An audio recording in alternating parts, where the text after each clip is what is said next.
There's a whole fleet of them. Look on the ASA. My gosh. They're all going against the wind. It was basically a cube with inside of a sphere where the points of the cube were touching outside of the sphere.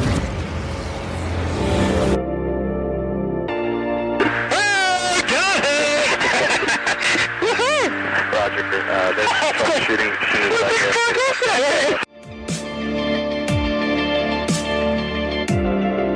So this isn't anything that just is limited to the United States. It's a worldwide phenomenon. That UFO podcast is powered by Zencastr. Zencastr is one of the world's leading platforms for recording and hosting podcasts. Zencastr is a modern web-based solution for high-quality audio and video podcast production. With a full suite of professional tools, Zencastr allows podcasters to quickly and seamlessly record their guests remotely and produce their podcasts in studio quality. Check out the links in the show description to find out more. This is David Marler, UFO researcher, and you're listening to That UFO Podcast. Hi everyone, and welcome back to That UFO Podcast. As always, my name is Andy, and special treat for you today, I've got Dan jumping on this one with me. Dan, how are you doing? I'm great, thank you. It's nice to be here, and especially to meet today's guest. Yeah, you only jump on with the big ones, don't you? That is everyone knows. So that's it. But yes, we have YouTuber, author, retired F-16 pilot, father, among many other things. I have Chris Lehto on the pod with us today. Chris, how are we? Yeah, excellent. Great to be here. Is it Lehto or Leto? I don't really know how to say it perfectly. I think it's Lehto is the Finnish pronunciation, but I guess Lehto. Either or works, yeah, and that's fine, yeah. I mean, that's like me. I still don't know. My surname's McGrillen, which even me saying that on the podcast, most listeners still won't have understood what I've just said. But I don't know if it's M small c capital G or M then all the small letters. So if anyone out there knows, people will get in touch with me. That would be great. If you could tell me how to spell my surname after 35 years, it'd be fantastic. But listen, Chris, you are someone who, it just seems, especially in the last kind of 6 months or so, has become really prominent in the UFO, UAP community for all sorts of reasons. You are going to be on Ryan Sprague's podcast in the coming days or week, or if you're listening to this in the future, go and check that one out. We're friends with Ryan Sprague, Somewhere in the Skies. And yeah, Ryan's introduced you as being on his podcast as almost a rebuttal to his previous guest, that was Mick West. We are not going to try and make this a conversation all about Mick and his crazy theories and stuff. We're going to focus on you and people finding out about yourself, Chris. Always like to start off by asking a little bit about your early life and your background and kind of what got you to the point of joining the military and getting to what you do now. Sorry, I have Discord. I'll break right here. Let me turn off my Discord. Sorry, man. No, you're okay. Don't worry. Could you hear it? Like the beeping? I heard it. I didn't actually hear it. No, it's fine. Or listen, Chris, we could leave this bit in and we could say, is that Discord part of your Patreon service that people can access? Yeah. The Discord, well, it is, right? I meant to give some better benefit to Patreons, but I think I'll just talk to the Patreons. I'm still trying to figure out how best to reward Patreons or make it worth their while. And then, because I'm gaining a huge amount of value just in feedback, support, just even the financial support helps just cover all the monthly costs, that you end up incurring. So I don't know. We might just open it up. I like Discord because I think it's usable. You can use it for teams, especially working online. It's just so usable. It's a good platform. Anyway. We've got it for the podcast as well. So we'll leave that bit in and we'll put Chris's links for his Patreon and stuff within the show description, folks, too. And you're going to find out a lot about Chris in the next hour and a half, however long it may be. So yeah, Chris, early life. Tell us a little bit about yourself. Yeah, so I grew up in Houston. My parents actually, they in the Vietnam War, so they were against the war in Vietnam. Actually, conscientious objector was my dad, and though he was in university, grew up in the Northeast, and they moved out to New Mexico and lived out, in like a commune or something. I'm not sure, but basically, they lived out in New Mexico, and that's where I was born, in a adobe house. And then at 2 years old, I think they were like, all right, we need to to do like a real regular life or something, provide for our kids. And so they moved to Houston. That was like the boom town. Houston was exploding. They had all these new Astrodome. They had all these giant facilities, sports teams. It was when NASA was big. So they moved there, and my mom worked for IBM, ended up having a long career with IBM. My dad set up computers, like small computer systems essentially, but then Windows came and basically, kind of took over the market. So I grew up just in suburbia of Houston, played sports, played, soccer, tennis, and running. And then it was all about grades in my family. Basically I got all A's, so you're going to get all A's, but with that being said, if I did get all A's and played the sports, I had, free reign. Well, not free reign, but at least I could, I had a very, I would almost call it, privileged, if you will, life, which is hard to fathom when you get to a point and you have, everything's still difficult, but everything's provided, but you're still not really happy. You're not happy with the future that is laid out. And not that my parents were, liberal household.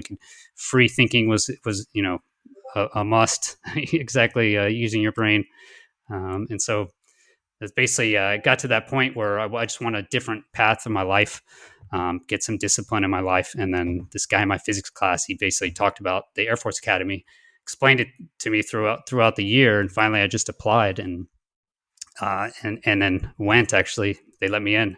Went through the Air Force Academy. It was amazing, actually. Amazing experience. Anybody that, it's just so difficult. Anybody that goes and can make it through is just mentally stronger. So really anyone that you have to be crazy enough just to choose to make it through, but once they do that, or for whatever reasons they're motivated, you do end up a different person at the end. I think in a lot of ways better, but didn't have a normal college experience. You're basically, I met a lot of my friends on the tour pad. It's basically when you get in trouble.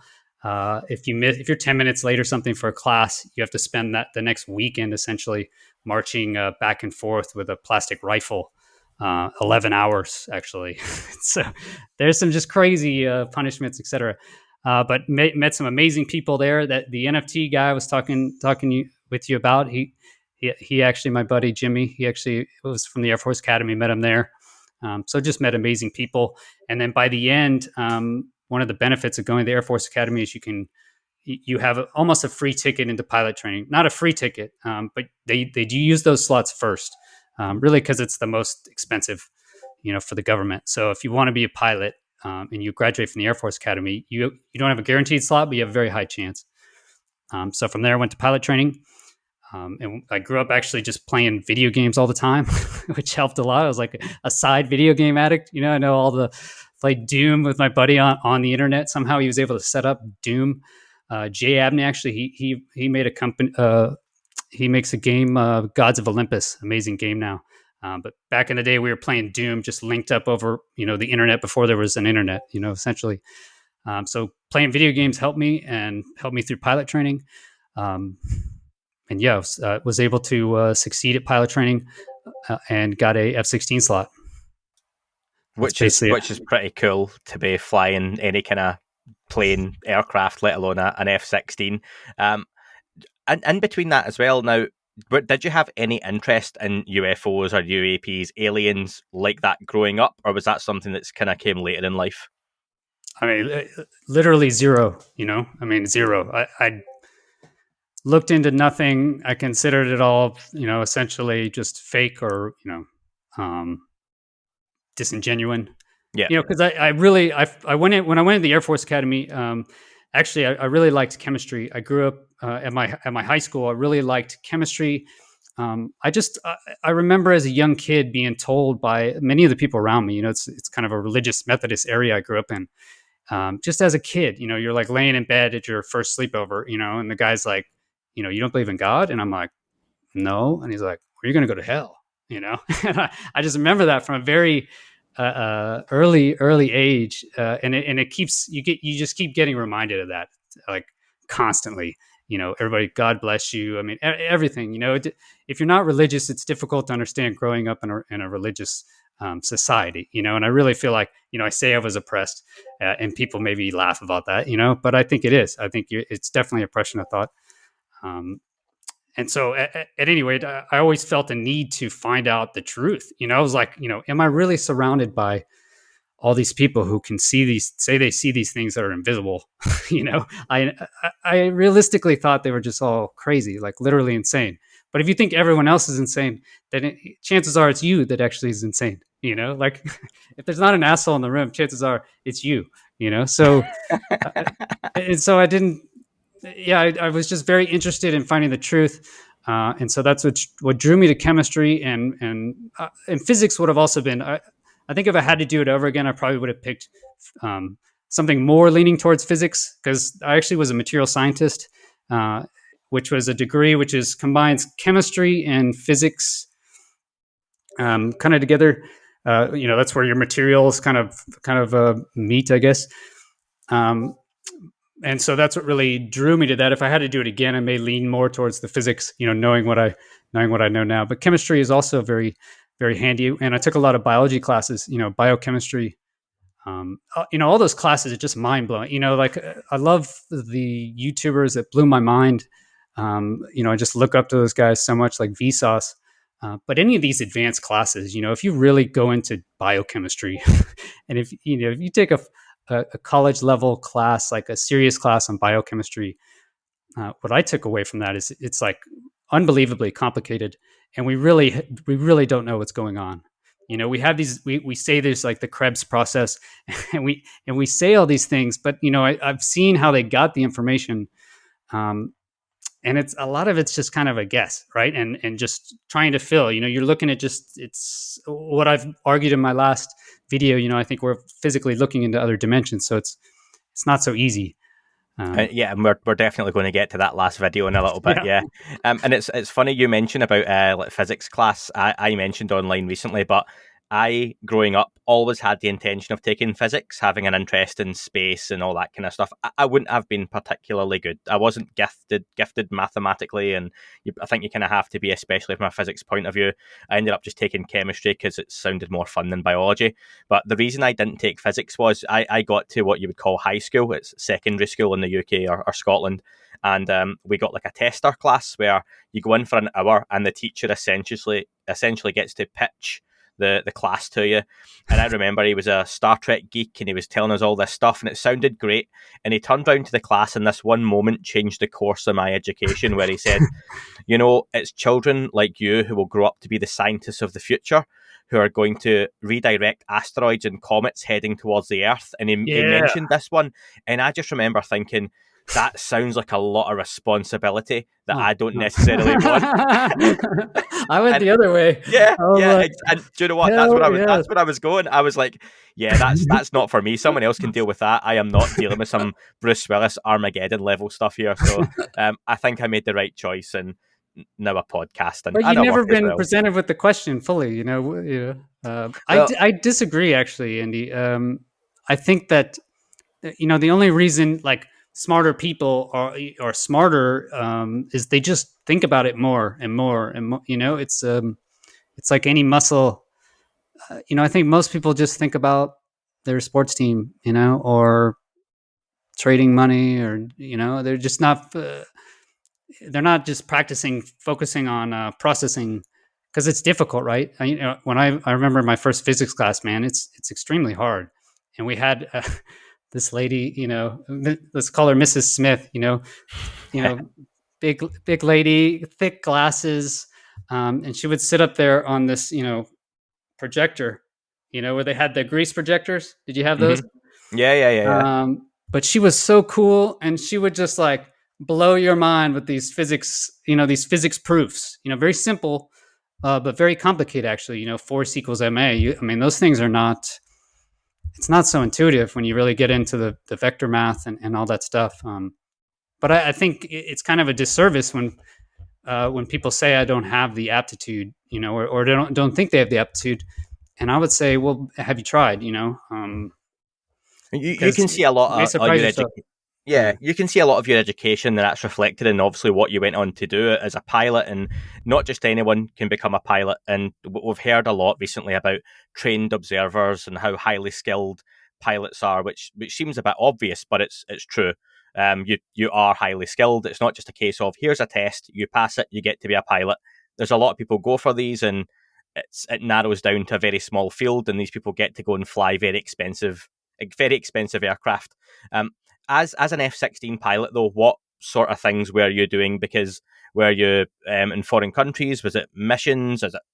As a layman, I would like to know what it was you done on an F-16. Yeah, how do you know a fighter pilot's at the party? He'll tell you. So, I would say that I had an amazing career. Really did. One of the reasons is I wanted to, like I said, a different life, a challenging life, and one that you get to travel around. I really like traveling. I love seeing different points of view, different cultures.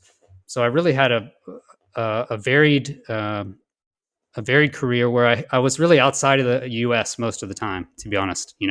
My first career, I was trained in Phoenix, and that's where I met my wife. And then I moved to South Korea. That was my first assignment for a year. And then I met her in Italy. So got to fly in Italy.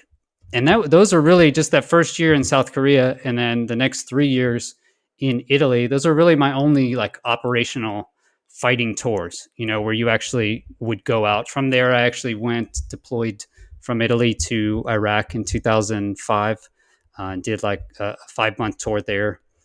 And so that's my only one and only really combat deployment. After that, I went to Alaska, and then from then on, it was basically training. I just didn't agree with all with the way the wars were going. I didn't believe that going there and shooting people or blowing them up would really fix anything or solve any issues. When I was there, you definitely, there's a motivation. You really want to help. You really want to win. You don't want all of this to have been for nothing. And you go there and you try really hard, but at the end of the day, what are we really doing? We're just blowing stuff up. If you're going to raid people's houses with helicopters and punch through the front door, are you really going to build whatever you're trying to build, a democracy in a foreign country? So I don't know. I just thought it wasn't really what I was interested in. I thought it'd be more advanced, like protecting Europe.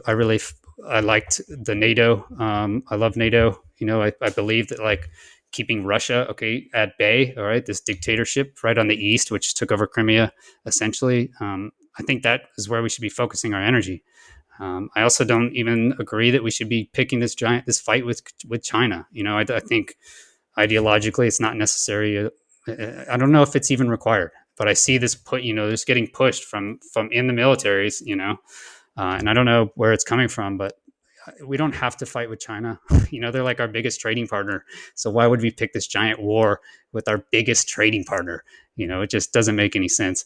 So I don't think it's necessary, and I don't think they necessarily have the same imperialistic views historically. China's been around for like 7,000 years, or how many 1,000 years.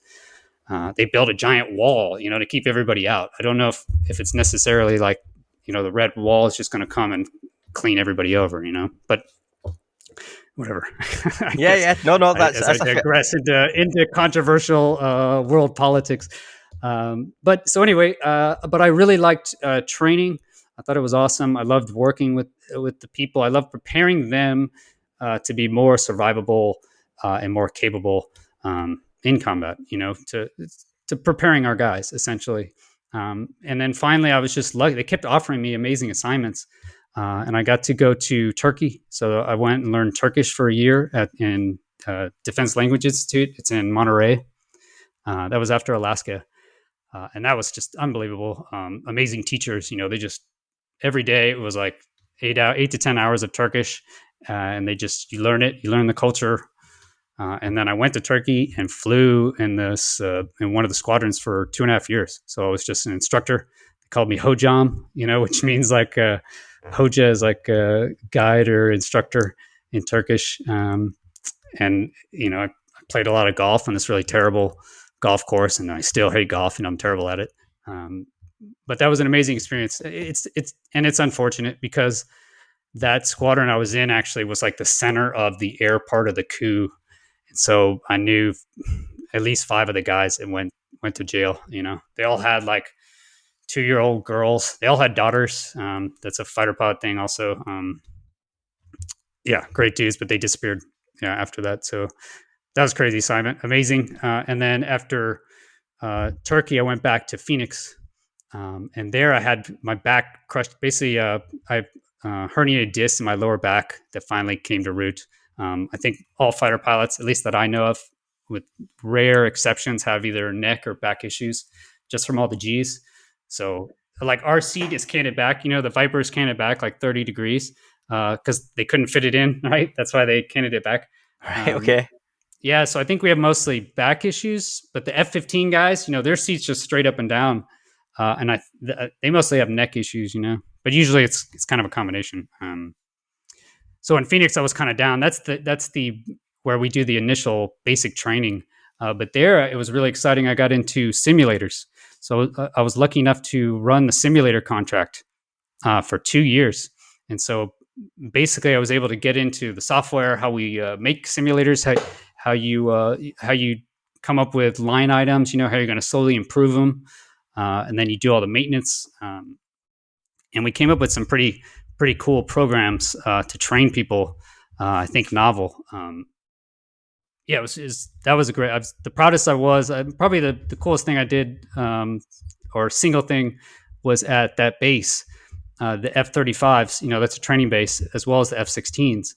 But the F-35s, you need someone to train against, right? You need someone in the air, ideally, to practice, to be that red. We call it the red air, right? You got blue air as our team, and then you need someone in the air on the other team to practice that red air. And so I really loved that mission. That's where I analyzed all the bad guys, what their systems could do. I went into the NSA.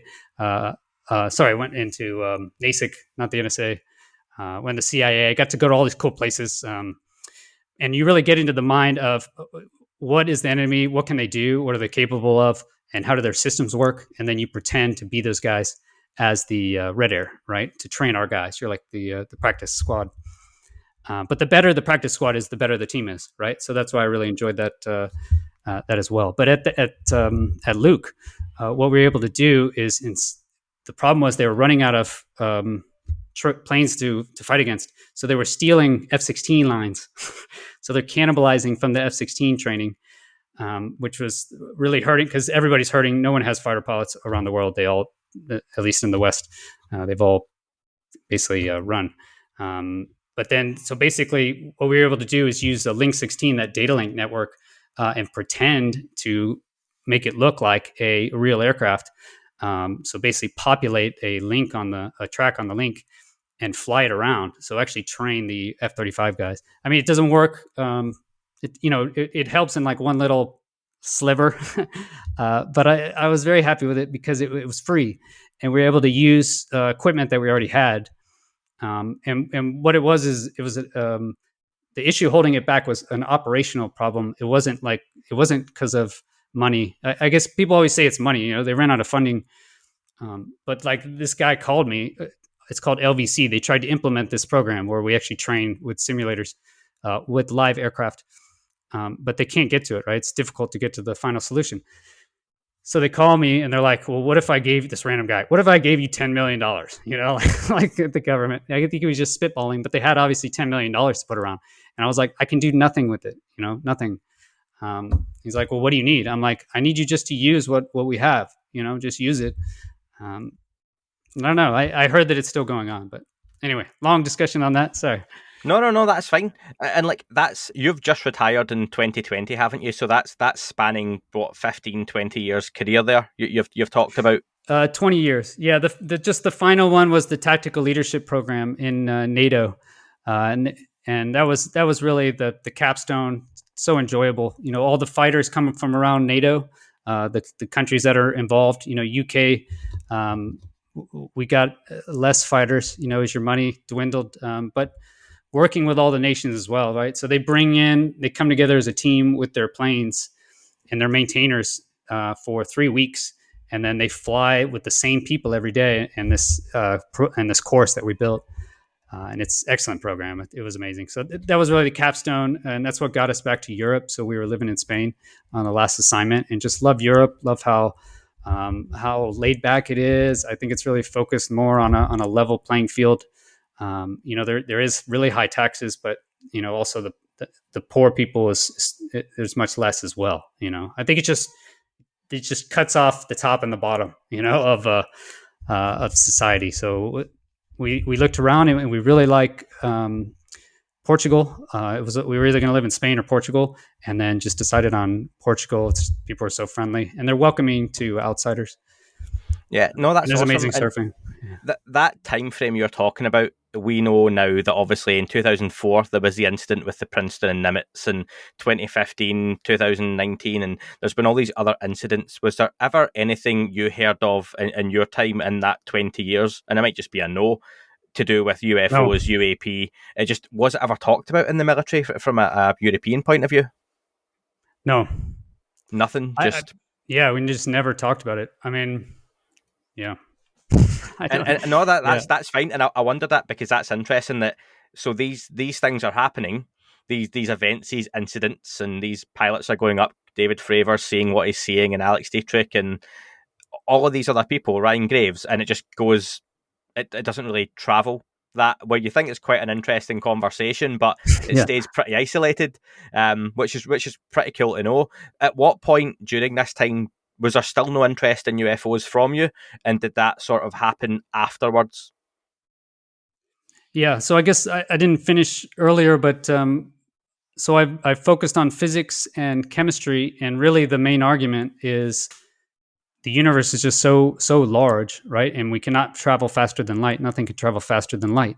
So even if there is alien life out there, as soon as it even heard about it or got any signals from us, electromagnetic signals, by the time they actually got here, it would be hundreds of thousands or millions of years in the future, right? That was basically the assumption I had. And, all the physicists that I read, I read like Stephen Hawking. I read several of his works on black holes. I read all of the major physics or physicists, the mainstream physics, even like Carl Sagan wasn't, he didn't think there was any alien life, at least not on Earth. So I assumed that was it. These are the smartest people we have, according to my thoughts. And this is their wheelhouse, and they obviously have studied this their whole lives. So I'm guessing they're correct.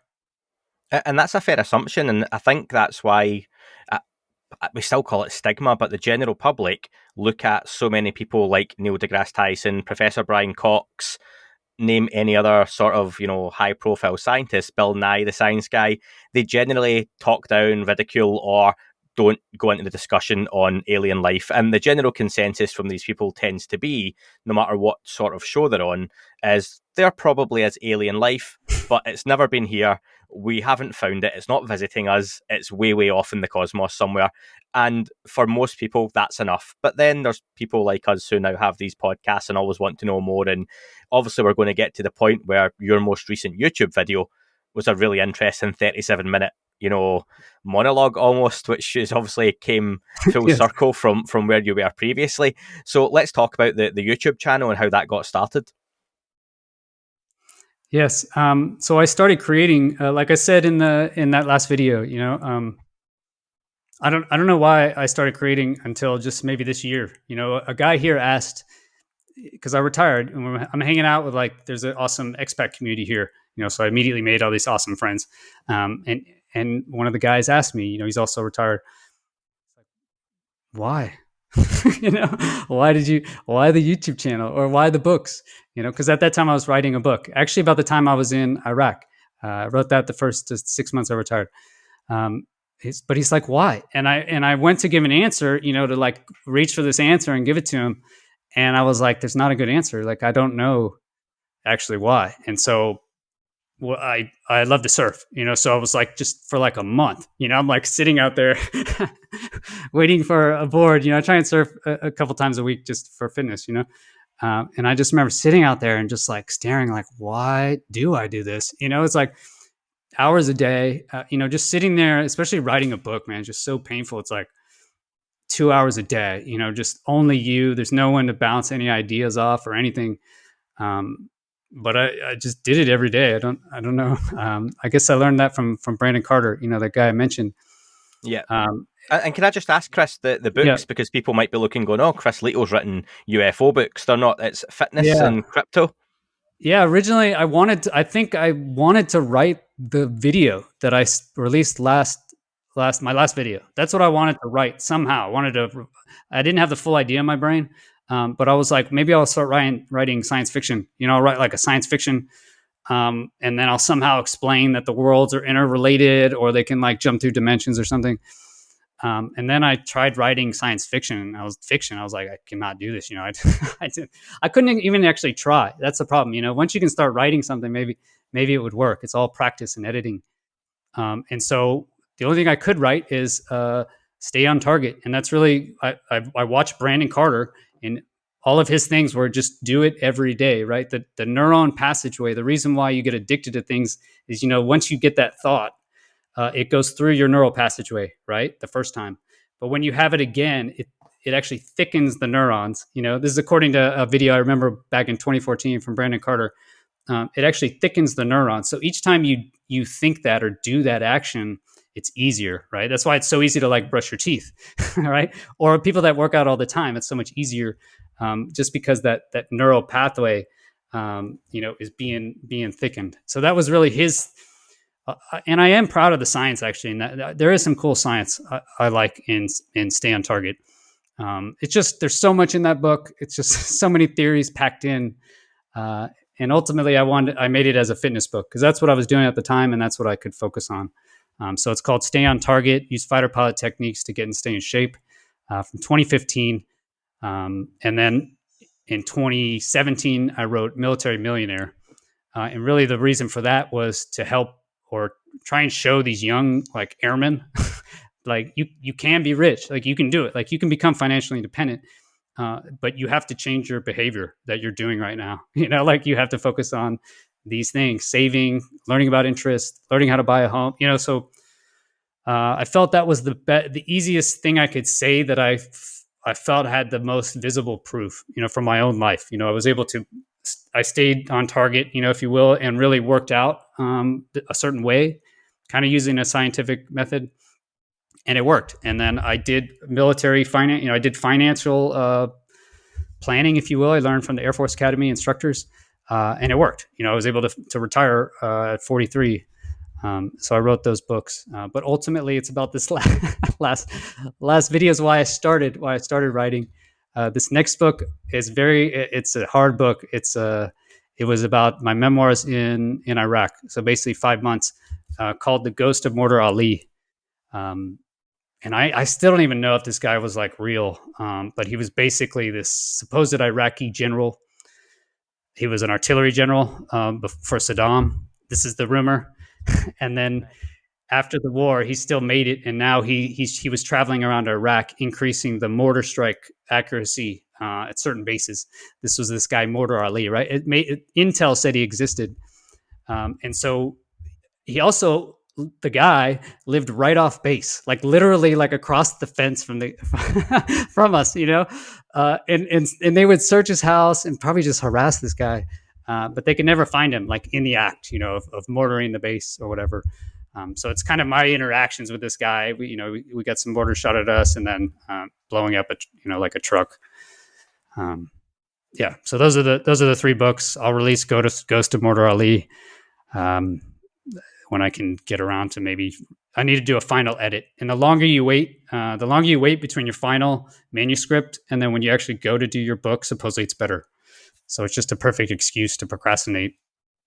I still find it really interesting that, we're talking about all this stuff and it's bringing us right up to now, and only recently still you've really got into the UFO subject. It was in May. This is where this is where you've taken off, though, isn't it? Like, and it must be. Is it surprising that this is just kind of blown up the way it has? Undoubtedly, yeah, without a doubt. Because I had my plan, so to actually get into finally the YouTubing is, obviously I have 3 kids and they love YouTube, and we play video games and we watch people play video games, etc. And they've said I want to be YouTubers when I grow up. I asked them, what do you want to be? One of them said astronaut. I was like, sweet, but then all of them said YouTuber, and as soon as one says YouTuber, they're all like, yeah, YouTuber. And so I was like, I can do that, all you need is just start publishing videos, right? And so that kind of took off, and actually it only took off because they talk so much trash. I have my kids were just like, Dad, where's the YouTube channel? And now every time I walk in and they're watching YouTube, they're like, what about you, Dad? You said you were going to start a YouTube channel. So finally I just started making videos once a week. That was it. Like I made a pact with myself. I'm going to release a video once a week, and it was on anything I was interested in, which was awesome. No one watched the video, or very few, right? 100, maybe a couple hundred views at the most. But I was really into crypto and new technology. I love Elon Musk. I love Tesla. I love all the amazing things they've been able to do, and they're focused on sustainability and renewability. Basically renaturing the world if we can. So I started focused on that, and then I got into crypto and non-fungible tokens, which I think is just amazing technology. It's going to change the world for sure. Yeah, but again, that was only 100. I had so you need 1,000 subscribers to get monetized, right? Yeah. And so after 7 months, I was at 643. I was like, okay, I'll get there after I make 55 videos. I was hoping for 35. That was like in Think Media. They're like, make 35 videos and you make it. It'll make it above 1,000. And I was at like 30. I was at 34 actually. I think the 35th video was the one that actually, whatever went viral, if you will. And was that the Mick West video where you were talking about his? Well, I'll let you talk about how you came across the Mick West stuff and why you felt so passionately about it that you wanted to kind of come back on that. Well, yeah. Well, it did start the channel, to be honest, because I made a video before that on the 3 videos, where I couldn't believe it. And that's where really I just couldn't deny it anymore. I saw the videos in the end of last year in November, I think is when I just came up, and I was like, I saw the Lex Fridman and then Fravor interview, the Lex Fridman-Fravor interview. Yeah. And I listened to it straight through, until like 2 a.m. And then I just like sat there, with my eyes open and I told everybody, my parents, I'm like, there's aliens, and they were like, they just look at you like you're crazy. And so I was like, maybe there's not aliens, or my wife's like, yeah, I knew, of course, it didn't faze her at all. But then I didn't really believe it. I was like, oh, I'll ignore it. I didn't think about making YouTube videos about it or anything. Life just kind of went on. I did walk around, kind of looking around up weirdly, but it wasn't until the 60 Minutes came out, and I guess maybe that's just, you need something like that, like some mainstream event. So 60 Minutes is on there. I see Fravor again talking, and now Dietrich is there, so there's somebody else. And I was like, okay, it's got to be legit. And then that's the first really I'd ever seen Lou Elizondo. I just hadn't heard of him, and that's when I saw his statement on what ATIP, what they were seeing, what all these craft could do. And yeah, so that from there, I made the video about those three UAP videos. But then a few people saw it as well. But I met a buddy here, this guy, Barry, he's from the UK. Great dude. And he's like, oh yeah, hey man, I've been checking that out. This guy said it's not true.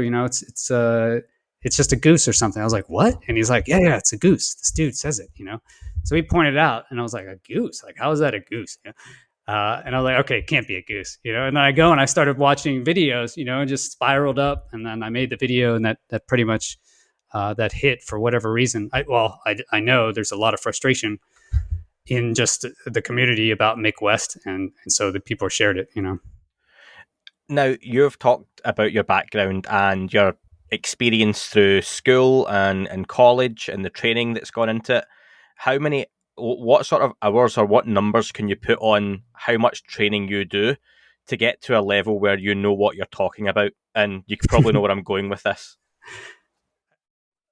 I guess know what you're talking about. It's funny because I was a safety officer, and there's basically like you can see where the most accidents happen in a pilot's career, and it's basically like it's at 100 hours because they really just don't know anything, so they're just dangerous, because they physically don't know what they need to know. But then it goes back down, right? The accidents, and then they're better, quite good until they get to 1,000 hours, and then the rate climbs back up, right? And then it goes back down at 1,000 hours. 1,000 hours is maybe like, it depends, 7 to 10 years of flying. So at that point, they start thinking they know what they know, what they think they know everything. Cocky. Yeah, they're getting cocky. Yeah. Exactly. Yeah, and you can see it. And you need people to lead, right? We need people to lead.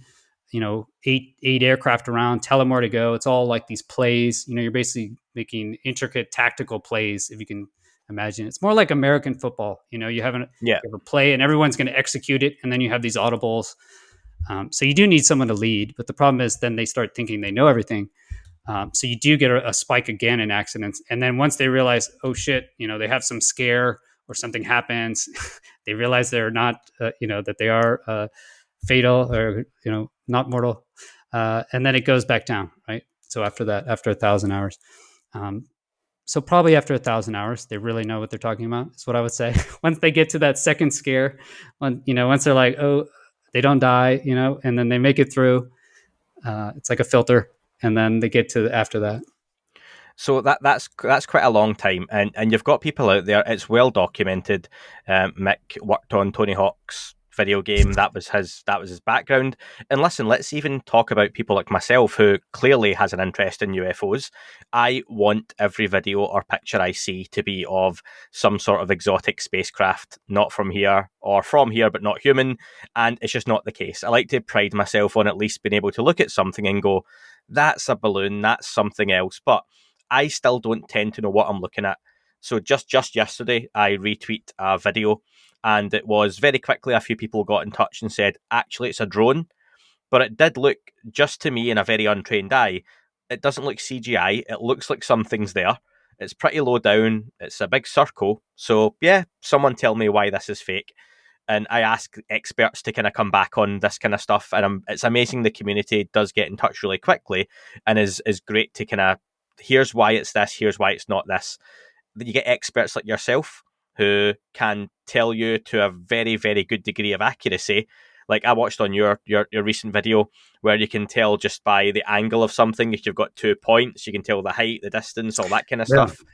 And then you've got complete amateurs like myself or others online trying to tell, no, this is why this is a spaceship from this planet, or here's why it's traveling at this speed, or here's why it's just a camera artifact. Does that frustrate you?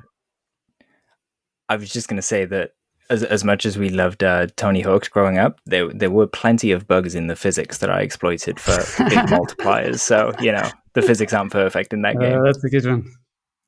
I did actually enjoy that game as well, yeah. And I used to like being able to defy gravity and go up. The Area 51 level was really good as well.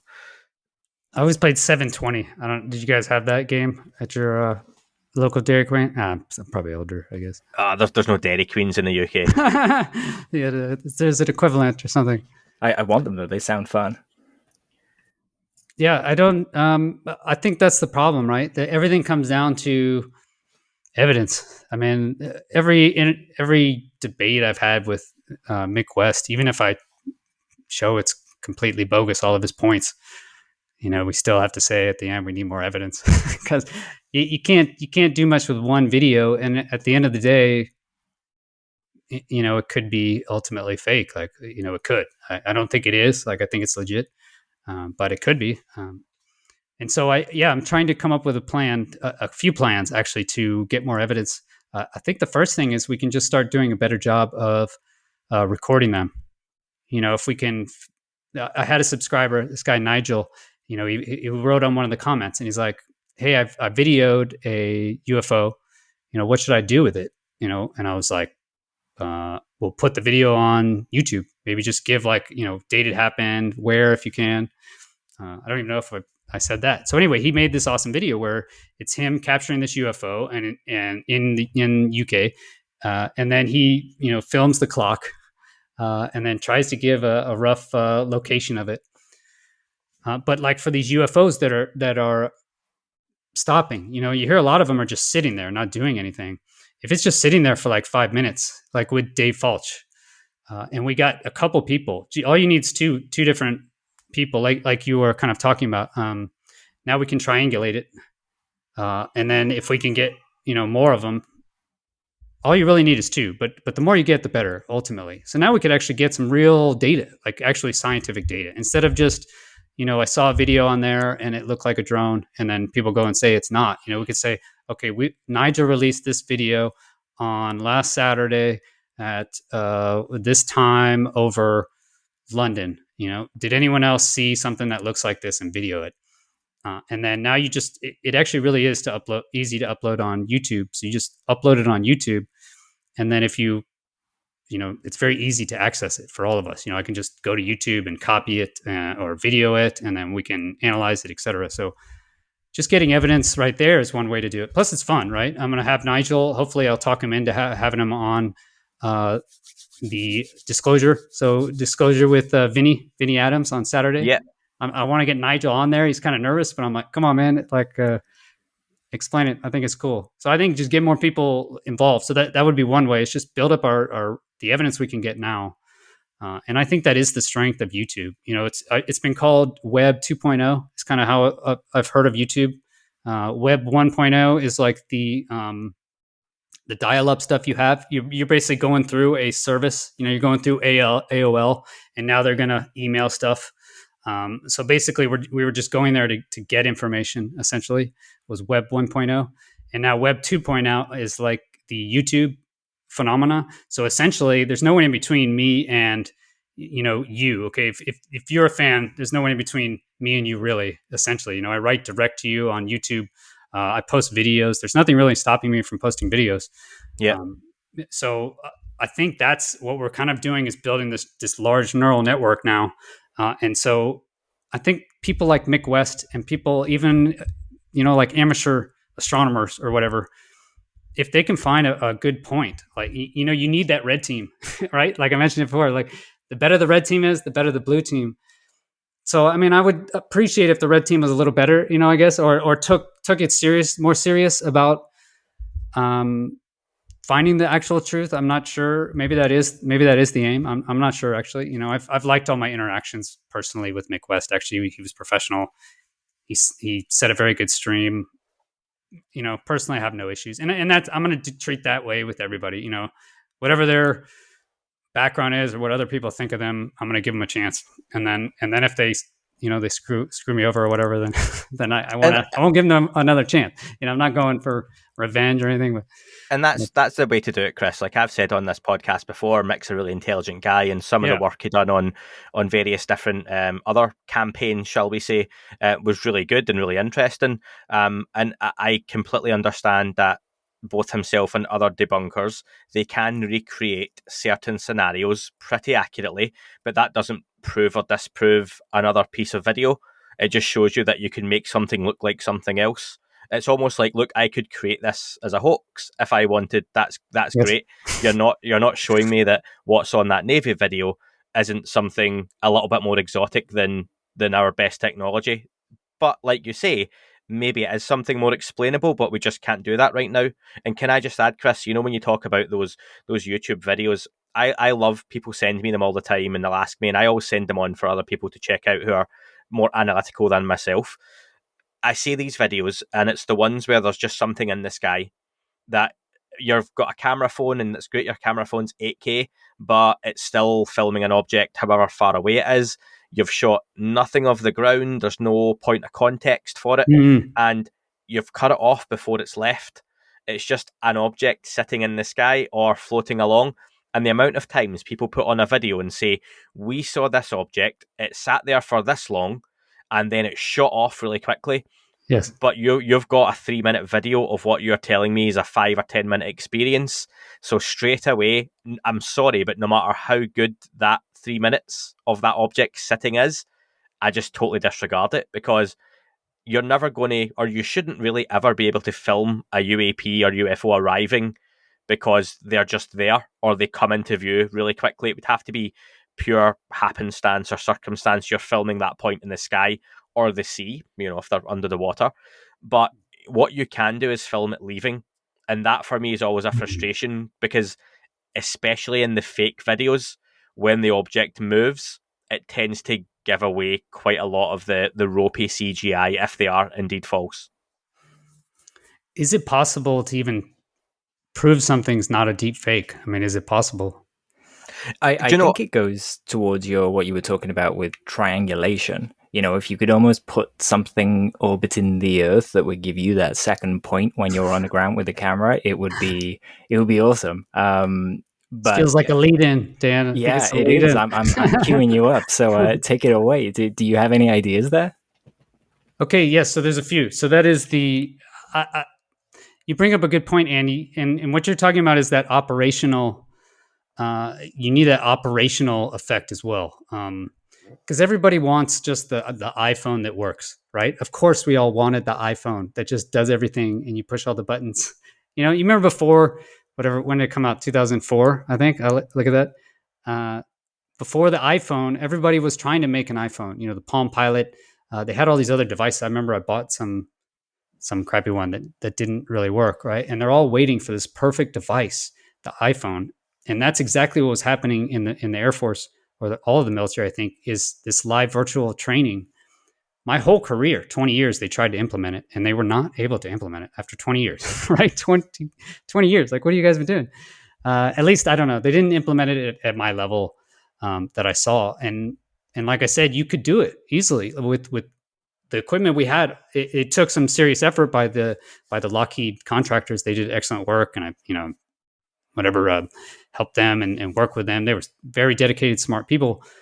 But still, we were able to do that at no additional cost. And that's really through that operational thing. So you can really improve a lot of things by just doing what you mentioned there, Andy, like showing the ground, right? So you can see, like, I can get an estimate of how high up now.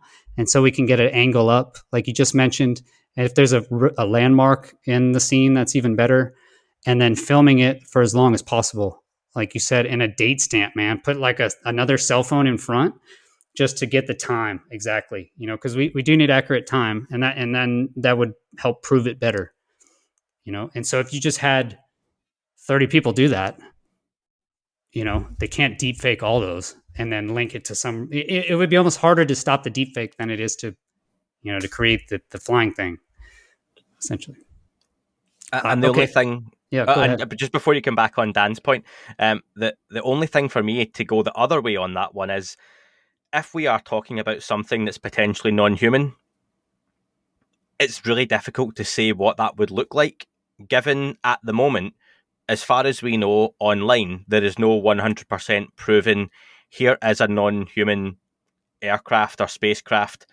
We don't know that they wouldn't look a little bit fake or would move a little bit jittery, or, with some of the poor CGI. There's every chance out there. There's a really good 100% real video that we've all watched and totally dismissed as utter nonsense. It could be one of those ones where it's landed in the woods and three little beings walk up the ramp. Yeah. And you look and go, they're just floating across the grass. That's terrible CGI. That's like PlayStation 1 graphics. And then it flies away. And lo and behold, someone in the government sitting going, or Lou Elizondo himself could be sitting going, that's the one. That's the one that we should all be looking at. But we dismiss it because we still don't know what is right. And that's, I suppose, part of the fun, the frustration, the mystery, what we kind of like and hate about this subject all at once. And that's really why you need multiple angles, though, right? Because, it showed in my videos, if I know how big the object is, then I can tell how far away it is.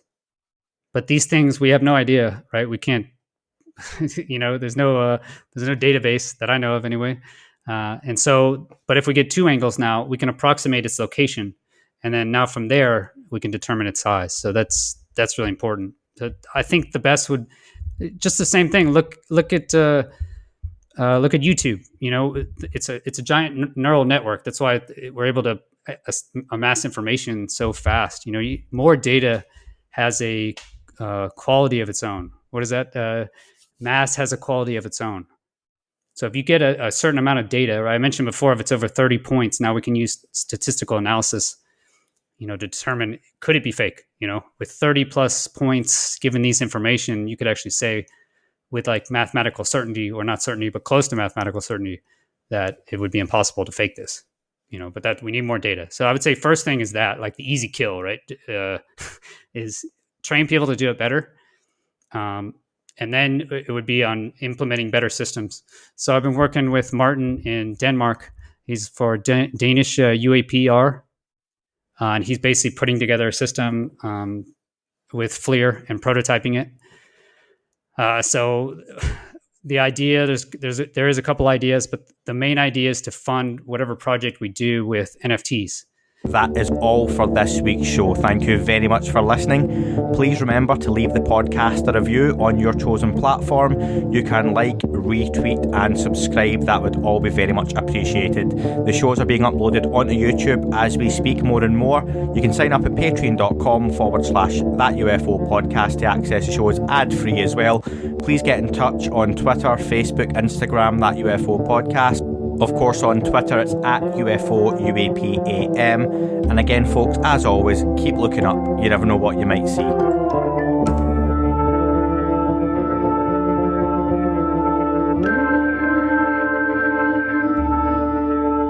It wasn't a tic-tac and not quite a saucer, more like a hubcap designed by Chaucer, a little Baroque and quite steampunk, like Alice was playing bass for the Parliament of Folk. The little fucker hovered right outside of my window, and when I shoved out the screen, he made it an issue. I don't think he expected me to see his ass, but I'd had some champagne and smoked a little grass.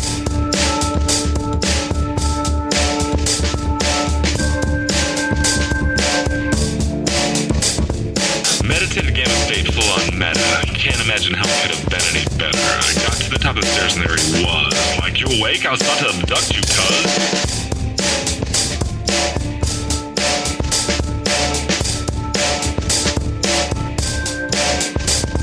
I jumped back and nearly kissed myself, and I climbed out the window after the elf, and I woke up in my bed and there was something on my head and everything was weird and everything was red. I called out to my boys, they thought this was noise, they thought it was a dream, they thought it was my toys, they thought it was my problems, and they think I should seek therapy, and I don't know what to do because it doesn't really scare me.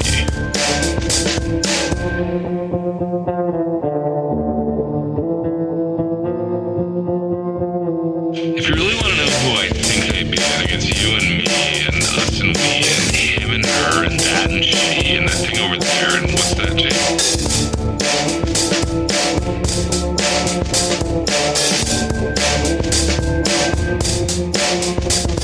But if we're being serious, open your mind, consider your heart, consider time, consider your space, consider your lies, consider your life, consider your eyes.